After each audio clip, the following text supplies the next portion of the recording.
সকলেই জানেন যে ভোটের রেজাল্টের পর মাননীয় মুখ্যমন্ত্রী সমস্ত মন্ত্রীদের সাথে এবং সমস্ত সচিবদের সাথে আগামীকাল মানে 11 তারিখ নবান্নে একটা বৈঠক আছে। তো সেই দিকটা মাথায় রেখে আমরা বেশ কিছু প্রসিডিওর করেছিলাম, যাতে চিফ সেক্রেটারির সাথে, চিফ মিনিস্টারের সাথে তো দেখা করা যাবে না, চিফ সেক্রেটারির সাথে একবার দেখা করা যায়। আমরা ইমেল দিয়ে বা যে প্রসিডিওর থাকে সেই প্রসিডিওর মেনটেন করেছি। জানি না কালকে দেখা করতে পারবো কিনা, কিন্তু আমরা চেষ্টা করছি দেখা করার। চিফ সেক্রেটারির সাথে দেখা করা যায়ও না বেসিক্যালি, কিন্তু আমরা তবু চেষ্টা করছি। কিন্তু কালকের দেখা হবে কি হবে না সেটা তো আমরা জানি না। কালকে হয়তো বৈঠক আছে, একদমই দেখা নাও হতে পারে। কিন্তু এই বৈঠকটার উদ্দেশ্যে মেন আমাদের যেটা মেল কর্মসূচিটা নেওয়ার কারণটা হচ্ছে, আমরা যে কত বছর ধরে বঞ্চিত আমরাও যে আছি, আমরা যে একটা অধিকার চাইছি, যে আমরা নিজেদের যোগ্যতাটা যাতে প্রমাণ করতে পারি, একটা রিক্রুটমেন্ট চাইছি, সেই দাবিটা মাননীয় মুখ্যমন্ত্রীর সাথে ওখানে যারা যে আধিকারিকরা, যে মন্ত্রিত্বরা থাকবেন, সকলের কাছে পৌঁছানোর জন্য একটা হিউজ যদি মেল ক্যাম্পেনিং করে আমরা মেল পৌঁছাতে পারি আমাদের দাবিটা নিয়ে চিফ মিনিস্টারের কাছে এবং চিফ সেক্রেটারির কাছে, তাহলে একটা মেলের কপি হলেও ওনাদের টেবিলে যেতে পারে, 5 মিনিটের জন্য হলেও আমাদের বিষয়টা উঠতে পারে। সবটাই আমরা পজিটিভ ওয়েতে নিয়ে আমাদেরকে চলতে হবে, যে হয়তো হতে পারে। তো সেই কারণের জন্যই অ্যাসোসিয়েশনের তরফ থেকেই মেল কর্মসূচিটা নেওয়া। আমরা দুজনকে মেল করতে বলেছি।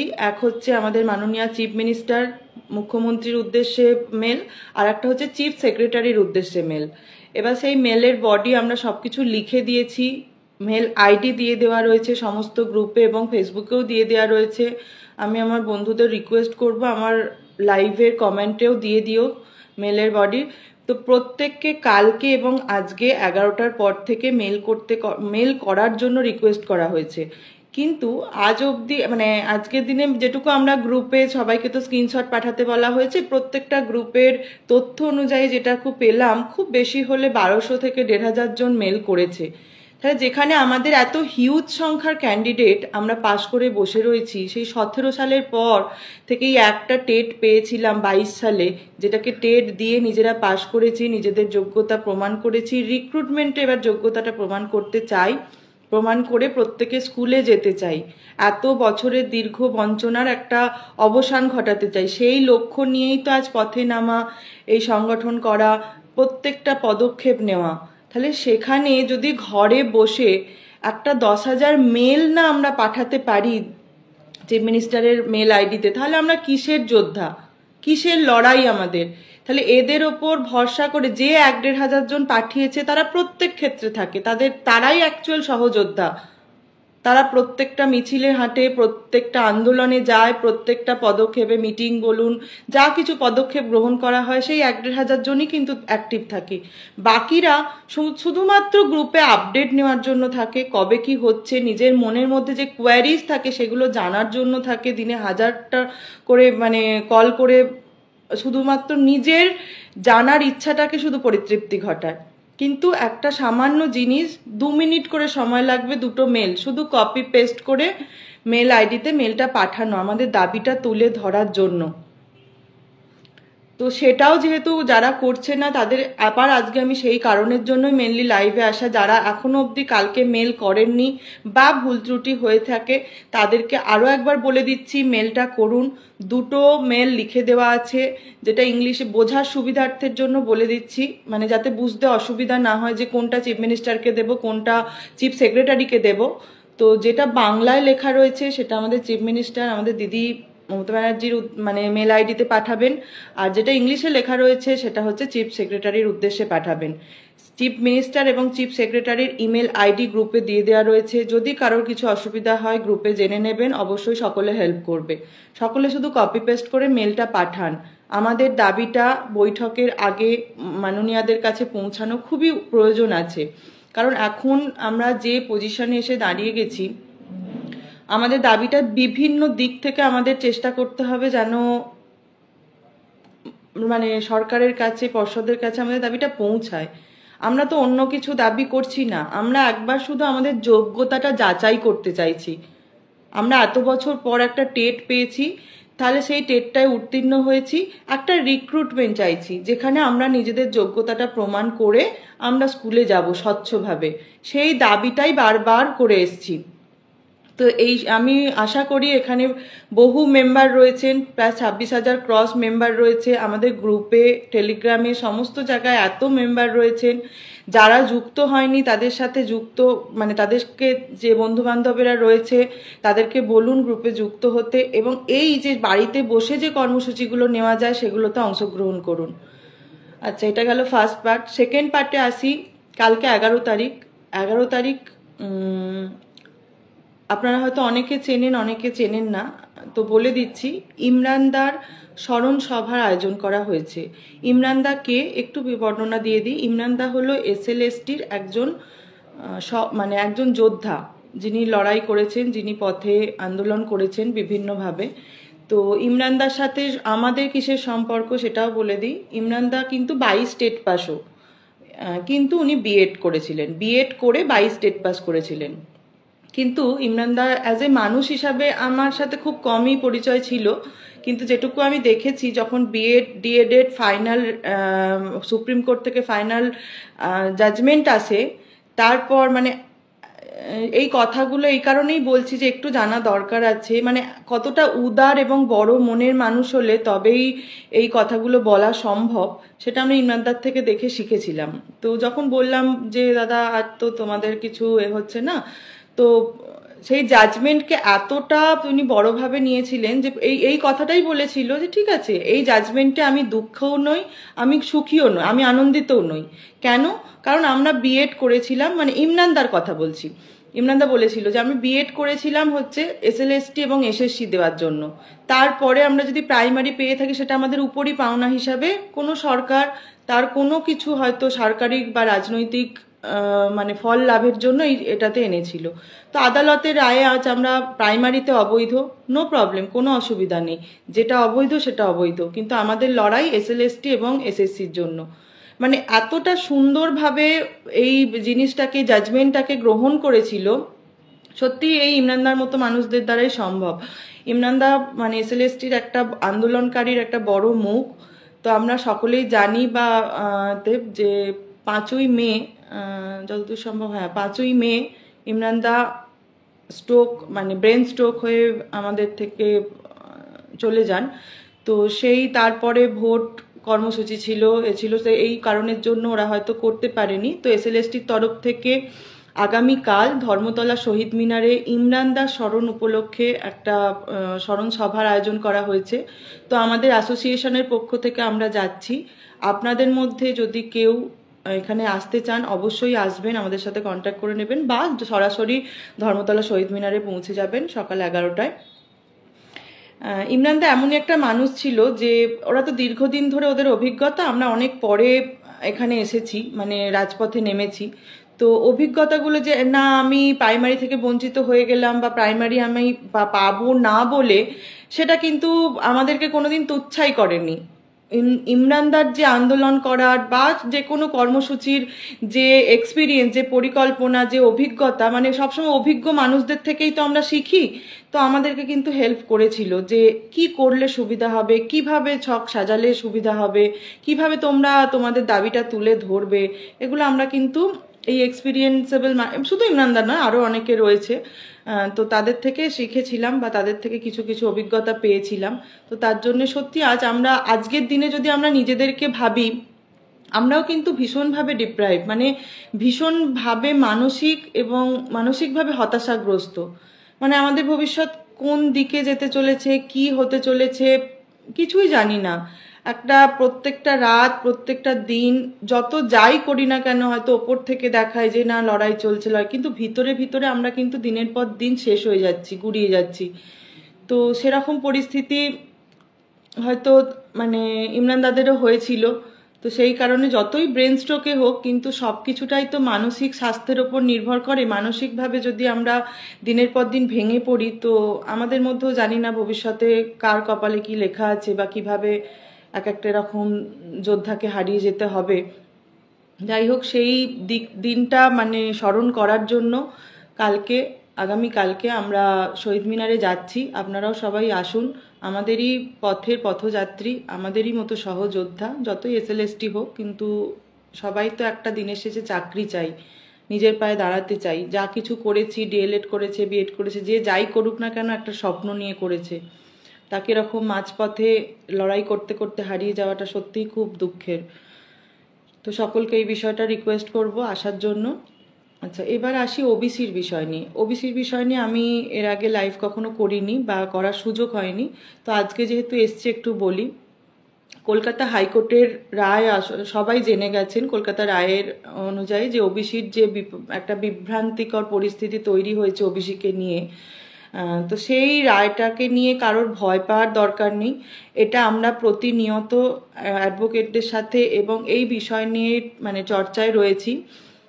তো রায়, আমি অ্যাডভোকেট নই বা লয়ার নই, লয়ার স্টুডেন্টও নই, আমি খুব বেশি কিছু জানিও না, কিন্তু আমি জাজমেন্টটা পড়ে, কলকাতা হাইকোর্টের জাজমেন্টটা পড়ে যেটুকু বুঝেছি, ভুল ত্রুটি হলে ক্ষমা করে দেবেন, যেটুকু বুঝেছি তাতে মানে যাতে এটাই বুঝেছি যে যে একবার ওবিসির সুযোগ নিয়ে যা কিছু মানে করে ফেলেছে, ওবিসি সংরক্ষণের সুযোগ যে পেয়েছে, সেখান থেকে তার তার সেই সুযোগ কিন্তু কখনো আর কাড়া হবে না। সে চাকরি পাক, সে কোনো কিছু নাম্বারের ভিত্তিতে পাস করুক, সে কোনো রিক্রুটমেন্ট, অনগোয়িং রিক্রুটমেন্ট প্রসিডিওরের আন্ডারে থাকুক, যে যে এই সংরক্ষণের সুযোগ নিয়ে যে যা পথে এগিয়েছে, তার থেকে সে সে কখনোই এই সংরক্ষণ থেকে বঞ্চিত হবে না, এরকমই একটা রায়ের মানে মূল সারমর্ম আমি বললাম। তো সেই বিষয়ে আমরা সত্যি সবাই মানে আমাদের যে সহযোদ্ধারা রয়েছে যারা ওবিসির আওতায় রয়েছে তারা চিন্তিত। সেই বিষয় নিয়ে আমাদের আকসার অ্যাসোসিয়েশনের তরফ থেকেই প্রথম আকসার, ফারাজি, অঙ্কুর এরা সবাই মিলে একটা গ্রুপ ক্রিয়েট করেছে, যাতে আমরা তো সবাই একসাথে পথ চলে একসাথে স্কুলে যাব এই স্বপ্ন নিয়ে লড়াই করেছি। প্রত্যেকটা আইনি লড়াইয়ে আপনারা সবাই ফান্ডিং করেছে। প্রত্যেক দিন রাস্তায় যে মানে আন্দোলন চলেছে সেখানেও সকল ওবিসি বন্ধুরা গেছে। তো তাদেরকে এই মাঝপথে আমরা কখনোই ছেড়ে দেব না। তাদের জন্য যে লড়াই, সেই লড়াই চলবে। তাদের যে অধিকার সেটা হয়তো তারা পাবে। তো এই বিষয় নিয়ে একটা মানে একটা কি বলবো, বিভ্রান্তিতে মূলক অবস্থাতে রয়েছে যে কি হতে চলেছে আমরা কেউই জানি না। একদিকে একটা রায় এসছে, অপরদিকে মুখ্যমন্ত্রী তো বলেইছেন যে এই রায় উনি মানেন না। এর বিরুদ্ধে তো অবশ্যই মুখ্যমন্ত্রীর বা রাজ্য সরকারের তরফ থেকে সুপ্রিম কোর্টে যাওয়া হবে। তো সুপ্রিম কোর্ট এখন বন্ধ আছে। কোর্ট খুললে আমরা বুঝতে পারবো যে রাজ্য সরকারের তরফ থেকে কি মুভমেন্ট নেওয়া হয়েছে, এবং রাজ্য সরকার যখন সুপ্রিম কোর্টে এই বিষয়টা নিয়ে কেস করবেন, তো কেসের হিয়ারিংয়ের ওপর আমাদের লক্ষ্য আছে যে কোন দিকে হিয়ারিংটা এগোয়। তো সেই অনুযায়ী আমরা নিশ্চয়ই পদক্ষেপ নেব এবং প্রতিনিয়ত আমরা অ্যাডভোকেটদের টাচে রয়েছি যে কি হতে পারে। আর এই মুহূর্তে আপনারা সকলে হয়তো জানেন, অ্যাসোসিয়েশনের তরফ থেকে সবাইকে বলেও দেওয়া হয়েছে বা শেয়ার করা হয়েছে যে একটা সংবাদ মাধ্যমে বেরিয়েছে যে রাজ্য সরকার জানিয়ে দিয়েছেন কিন্তু যে এখন এই ওবিসির জটিলতার কারণে নতুন কোনো পরীক্ষা, চাকরির পরীক্ষা এবং নতুন কোনো রিক্রুটমেন্ট প্রসিডিওর কিন্তু অনির্দিষ্টকালের জন্য বন্ধ হয়ে গেছে, বন্ধ রেখেছে। তো এটা আমাদের সকলের জন্য খুবই একটা খারাপ খবর। আমরা কেউই চাই না, আলটিমেট আমরা সব কিছুর ঊর্ধ্বে গিয়ে চাই নোটিফিকেশন, সব কিছুর ঊর্ধ্বে গিয়ে চাই একটা নোটিফিকেশন, একটা রিক্রুটমেন্ট পেতে চাই। এবার এর বিরুদ্ধে বা এর পরিপ্রেক্ষিতে যাই যেদিকেই এগোক না কেন, আমাদের কিন্তু হয়তো সুপ্রিম কোর্টে যেতে হতে পারে। তার জন্য সকলে মানসিকভাবে প্রস্তুত থাকবেন এবং ফিনান্সিয়ালিও প্রস্তুত থাকবেন। আমাদেরকেই কিন্তু আমাদের অধিকারটা ছিনিয়ে আনতে হবে। কোনো কিছুর জন্য একটা রিক্রুটমেন্ট অনির্দিষ্টকালের জন্য আটকে থাকবে, বাকি সমস্ত প্রসিডিওরগুলো চলতে চলতে আমাদের কম্পিটিশন বাড়তেই থাকবে, এটা হতে পারে না, এটা আমরা কেউই মেনে নেব না। তো এই বিষয়ে আমাদের মানে হয়তো কোনো পদক্ষেপ গ্রহণ করতে পারে। আমরা সবটাই মানে পরিস্থিতির ওপর নজর রেখেছি, পরিস্থিতি যেই দিকে যাবে সেই রকম আমরা সিদ্ধান্ত নেব। তো আপনারাও সকলে পরিস্থিতির ওপর নজর রাখবেন, মানে টাচে থাকবেন, গ্রুপগুলোতে অ্যাক্টিভ থাকবেন এবং নিজেরাও প্রস্তুত থাকবেন, যে কোনো মুহূর্তে যে কোনো সিদ্ধান্ত নিতে হতে পারে। কারণ আলটিমেট আমাদের চাকরি চাই, আলটিমেট আমাদের একটা নিয়োগ চাই। আর ভোটের রেজাল্ট যা এসছে, আমরা সকলেই মাননীয় মুখ্যমন্ত্রীর ওপর ভরসা রেখেছি। আমাদেরও ভরসা যে মাননীয় আমরা যে ভরসা বা বিশ্বাস দেখিয়েছি, সেই ভরসাটাকে আরও বেশি প্রায়োরিটি দেবেন এবং আমাদের তিনি ভোটের আগে যে আমাদের আশ্বাস দিয়েছিলেন যে 60-70 হাজার মতো শিক্ষক পদ খালি রয়েছে, সেই পদে নিয়োগ দেবেন। এই আশা ভরসা আমরা যেটা দেখিয়েছি, আমাদের আশা যে আমাদের মুখ্যমন্ত্রীও নিশ্চয়ই আমাদের কথা ভাববেন, আমাদের আশা ভরসাকে হেলায় হারাবেন না, আরো বেশি সুদৃঢ় করবেন। তো এই রকম পরিস্থিতিতে আমরা এই আন্দোলন, ধর্না এগুলো এখনই এই মুহূর্তে ভাবছি না, কারণ বাস্তবটাকে আপনাদের দেখতে হবে। হুড় করে পথে নেমে পড়লেই তো হলো না। এখন পরিস্থিতি যা, 22 রিক্রুটমেন্টের এখনো থার্ড যে কাউন্সিলিং চলছে সেটা এখনো কমপ্লিট হয়নি। আচ্ছা, এখনো 5% যে অ্যাডিশনাল আছে সেটা কমপ্লিট হয়নি। 20-22-এর যে কেস আছে সেটা মেটেনি। এগুলো না মিটলে, এবং সরকার পক্ষ থেকে যেটা জানাও যাচ্ছে যে এই ওবিসির বিষয়টা না মিটলে আমাদের কিন্তু এখন নতুন করে কোনো রিক্রুটমেন্ট আসার পথ নেই। তো যাই হোক না কেন, সেই বিষয়ের ওপর আমাদের নজর আছে। তো এই মুহূর্তে সবকিছু কাজটা করতে গেলে আমাদের তো পরিকল্পনা মাফিক করতে হবে, কোন সিচুয়েশনে কোন এতে পরিকল্পনা করে কাজ করলে তবেই কিন্তু সেই কাজটা সফলতা পাওয়া যায়। তো এই মুহূর্তে আমরা এরকম কোনো এখন পদক্ষেপ নিচ্ছি না। ছোট ছোট যে পদক্ষেপগুলো নেওয়া হচ্ছে সেগুলোতে অংশগ্রহণ করুন। পরিস্থিতি অনুযায়ী আমরা অবশ্যই আমাদের যে লড়াই, আমাদের যে অধিকার যে ছিনিয়ে আনার, সেটা করব।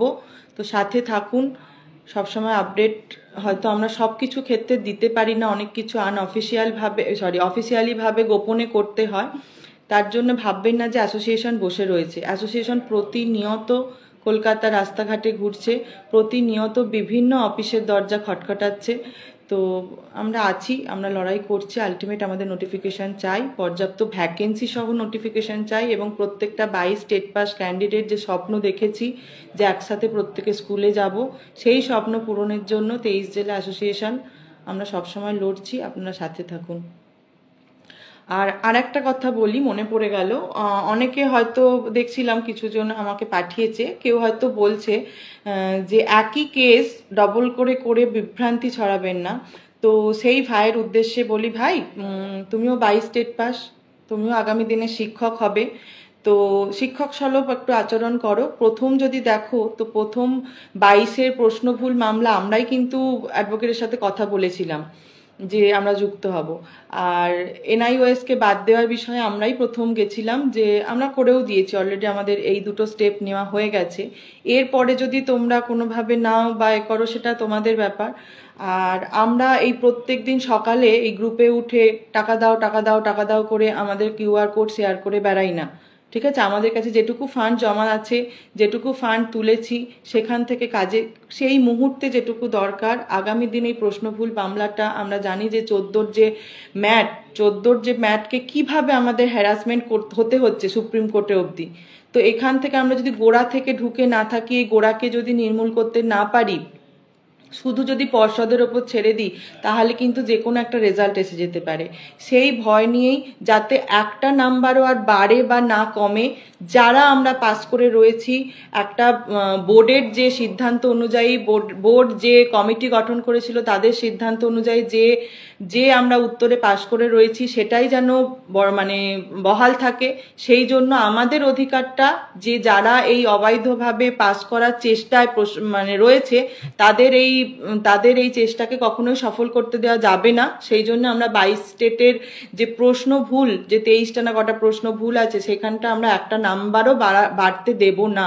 সেই লড়াই আমাদের ডিভিশন বেঞ্চ থেকে শুরু হয়েছে। আগামী দিনে যত দূর যাবে তত দূরে আমরা যাব। তো আমরা কোনোদিন টাকার এতে করি না। আমাদের কাছে যেটুকু ফান্ড অ্যাক্সেস থাকে, এরকম নয় যে একটা কেসে ফান্ড উঠলো, সেই কেস মিটে গেল, তারপর যেটা এক্সেস পড়ে রইলো সেটা নিজেদের পকেটে যাবে, এরকম আমরা করি না। আমরা পরবর্তী কেসে সেটা লাগাই, সেটাই তার প্রমাণ। আমরা অলরেডি 3টে কেস করে ফেলেছি। সার্টিফিকেট বাতিল মামলা, PDF প্রকাশেরটা বাদ দিয়েও তারপরও 3টে কেস করেছি। 2টো কেস আপনাদেরকে জানিয়েছি, একটা কেস এখন অবধি জানাইনি। প্রয়োজনে সঠিক সময়ে সেটা জানাবো। একটা ফান্ডও তুলিনি, কিন্তু আগে যে ফান্ড রয়েছে সেই ফান্ড থেকে আমরা চলছি। অবশ্যই প্রয়োজন হলে আপনাদের সহযোগিতা ছাড়া এই কেস তো এগিয়ে নিয়ে যাওয়া সম্ভব না, কারণ কেসটা করলেই হলো না। কেসটাকে সঠিক ওয়েতে এগিয়েও নিয়ে যেতে হবে, সঠিক ওয়েতে মানে হেয়ারিং করতে হবে। তো সেই বিষয়ে আপনাদেরই সাহায্য দরকার। যখন প্রয়োজন হবে অবশ্যই আপনাদের কাছে করবো। আপনারা জানেন যে অ্যাসোসিয়েশন স্বচ্ছতার সাথে ব্যাংক স্টেটমেন্ট প্রকাশ করে, প্রত্যেকটা অ্যাকাউন্টের প্রত্যেকটা কেসের আমরা ব্যাংক স্টেটমেন্ট প্রকাশ করব। সেই স্বচ্ছতার সাথে আলটিমেট আমরা দিনের শেষে চাকরি চাই, চাকরির জন্য যে লড়াই সেটা লড়তে হবে। আর অনেকে বলছেন কেস করুন, কেস করে কি হবে? কেস করেই হবে ভাই। নিজের অধিকার, নিজের যোগ্য, নিজে যে যোগ্য, আমরা তো কাউকে অবৈধ বলছি না। আইনের খাতায় যারা অবৈধ, আইনের চোখে সংবিধান মেনে যে আইন তৈরি হয়েছে সেই আইনের চোখে যারা অবৈধ, তাদেরকে বাদ দেওয়া আমাদের দায়িত্ব। তাদেরকে বাদ দিয়ে যোগ্যরা যোগ্য, নিজের অধিকারটা যদি নিজেরা না বুঝি তাহলে কে বুঝবে? তারা তো আমাদের হয়ে লড়ে দেবে না। আমাদের যোগ্য, আমরা যোগ্য, আমাদের অধিকারটা আমাদেরকেই আদায় করতে হবে। সেটা যদি পর্ষদ বা সরকার যদি মানে সুষ্ঠুভাবে মেনে না নেন, তখন তো আইনের দ্বারস্থ হতে হবেই। যেমন বিএডরা বাদ চলে গেছে, তারপরও এখনো অবধি পর্ষদ থেকে কিন্তু কোনোরূপ নোটিফিকেশন দেওয়া হয়নি। এবং বারংবার যতদূর শুনেছিলাম এই ভোটের জন্যই হয়তো ওনারা সাবমিশনও দিচ্ছিলেন না। আশা রাখছি যে এই ভোটের ছুটির পর আমাদের সাবমিশন হয়তো পেয়ে যাব। তো দেখা যাক আমাদের কেস কোন দিকে এগোচ্ছে। তো অবৈধদের বিরুদ্ধে আমাদের লড়াই চলবে, কারণ আমরা যারা যোগ্য, যারা বৈধ, তাদের চাকরিটা সুনিশ্চিত করতেই হবে। 23 জেলা অ্যাসোসিয়েশনের সঙ্গে থাকবেন। আমাদের চাকরি না পাওয়া পর্যন্ত আমরা লড়াই করব। ধন্যবাদ।